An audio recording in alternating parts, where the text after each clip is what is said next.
I know the politics of it isn't the most exciting thing to talk about, but the first step is the allocations, right? How much you can manufacture. So the goal of that real quick is I don't usually spend a lot of time on the AIM Act is to be down to 15% by Hmm. 2036 and those kind of things.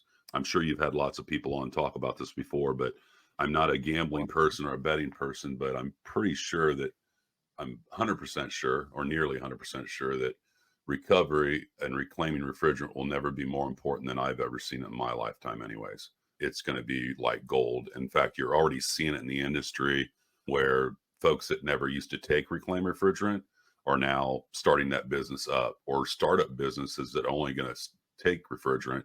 There you see them growing really fast. They're out shouting at the top of mountains right now, bring us your refrigerant. And what I've learned is years ago when I was in a truck and you were in a truck, or maybe you're still in a truck, that, you would used to not get anything for it or even sometimes be penalized. Now they have the digital technology, if you will, to go through those refrigerants, and whether it's four refrigerants in there and burnt oil and dyes and all that stuff, they can, from what I understand, I've heard this said many a times, they can separate those. Now, is it is worth as much as something, a tank of one refrigerant like 404A or something like that? No, obviously not, but it's worth value, way more. And you're going to see a lot of traction in that area moving forward.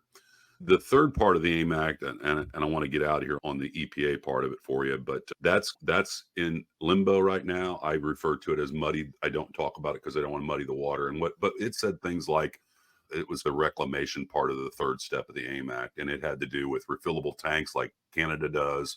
It had to do with QR tracking on the tanks. It had to do with by a certain year, a certain amount of percentage, let's say 10% of the refrigerant used in new equipment had to be reclaimed refrigerant. So it was all about reclamation and putting that stuff in. Because when virgin refrigerant's used for the first time, the GWP, that gets penalized, right? That has a GWP value. But the beauty of reclaimed refrigerant in the EPA's eyes and everyone's eyes really is it's already been penalized. So it doesn't get penalized a second time. So the more you recover and we can use reclaimed refrigerant, that's like a break even type thing.